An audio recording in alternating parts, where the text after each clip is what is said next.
God did not, of course, contrive the soul later than the body, as it has appeared in the narrative we are giving. For when he put them together, he would never have allowed the older to be controlled by the younger. Our narrative is bound to reflect much of our own contingent and accidental state. But God created the soul before the body, and gave it precedence both in time and value, and made it the dominating and controlling partner. And he composed it in the following way, and out of the following constituents. From the indivisible, eternally unchanging existence, and the divisible, changing existence of the physical world, he mixed a third kind of existence intermediate between them. Again, with the same and the different, he made in the same way compounds intermediate between their indivisible element and their physical and divisible element. And taking these three components, he mixed them into single unity, forcing the different, which was by nature allergic to mixture, into union with the same, and mixing both with existence. Having thus made a single whole of these three, he went on to make appropriate subdivisions, each containing a mixture of same and different and existence. He began the division as follows. He first marked off a section of the whole, and then another, twice the size of the first. Next, a third, half as much again as the second, and 3 times the first. A fourth, twice the size of the second. A fifth, 3 times the third. A sixth, 8 times the first. A seventh, 27 times the first. Next, he filled in the double and treble intervals by cutting off further sections and inserting them in the gaps, so that there were 2 mean terms in each interval, one exceeding one extreme and being exceeded by the other by the same fraction of the extremes, the other exceeding and being exceeded by the same numerical amount.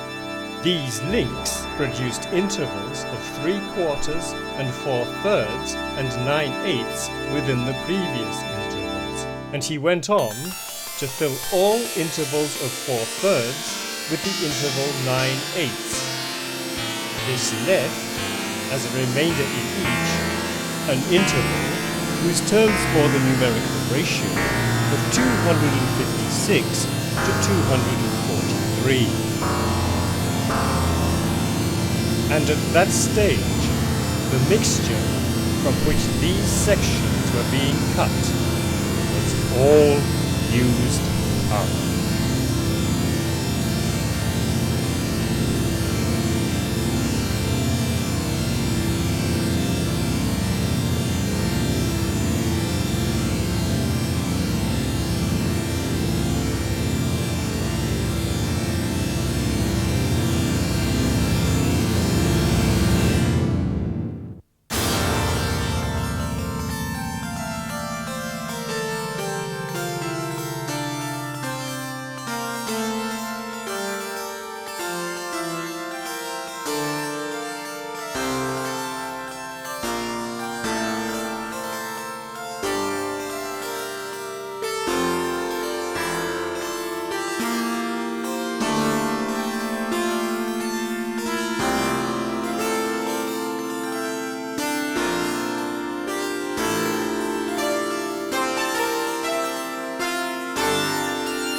then took the whole fabric and cut it down the middle into 2 strips, which he placed crosswise at their middle points to form a shape like the letter X. He then bent the ends round in a circle and fastened them to each other opposite the point at which the strips crossed, to make 2 circles, one inner and one outer. And he endowed them with uniform motion in the same place, and named the movement of the outer circle after the nature of the same, of the inner after the nature of the different. The circle of the same he caused to revolve from left to right.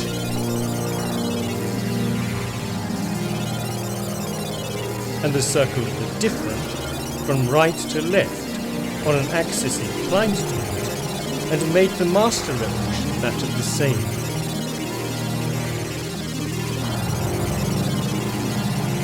For he left the circle of the same whole and undivided, but slit the inner circle 6 times to make 7 unequal circles, whose intervals were double or triple, 3 of each. And he made these circles revolve in contrary senses relative to each other, 3 of them at a similar speed, and 4 at speeds different from each other and from that of the first 3, but related proportionately. As a result of this plan and purpose of God for the birth of time, the sun and moon and the 5 planets, as they are called, came into being to define and preserve the measures of time. And when he had made a physical body for each of them, God set the 7 of them in the 7 orbits of the circle of the different. The moon he set in the orbit nearest to the earth, the sun in the next, and the morning star and the one called sacred to Hermes in orbits which they complete in the same time as the sun does his, but with a power of motion in a contrary sense to him. Consequently, the sun, Hermes, and the morning star all alike overtake and are overtaken by each other. And in the second of the orbits from the earth, God lit a light, which we now call the sun, to provide a clear measure of the relative speeds of the 8 revolutions, to shine throughout the whole heaven, and to enable the appropriate living creatures to gain a knowledge of number from the uniform movements of the same. In this way, and for this reason, there came into being night and day, the period of the single and most intelligent of revolutions. The month, complete when the moon has been round her orbit and caught up the sun again. The year, complete when the sun has been round his orbit. Only a very few men are aware of the periods of the others. They have no name for them, and do not calculate their mathematical relationships. They are, indeed, virtually unaware that their wandering movements are time at all. So bewildering are they in number, and so amazing in intricacy. Nonetheless, it is perfectly possible to perceive that the perfect temporal number and the perfect year are complete when all 8 orbits have reached their total of revolutions relative to each other, measured by the regularly moving orbit of the same. In this way, and for this purpose, the stars, which turn back in their course through the heavens, were made, so that the world should, in its imitation of the eternal nature, resemble as closely as possible the perfect, intelligible, living creature.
This was the plan of the eternal God, when he gave to the God about to come into existence a smooth and unbroken surface, equidistant in every direction from the centre, and made it a physical body whole and complete, whose components were also complete physical bodies. And he put soul in the centre, and diffused it throughout the whole, and enclosed the body in it. So he established a single spherical universe in circular motion, alone, but because of its excellence, needing no company other than itself, and satisfied to be its own acquaintance and friend. His creation, then, for all these reasons, was a blessed God.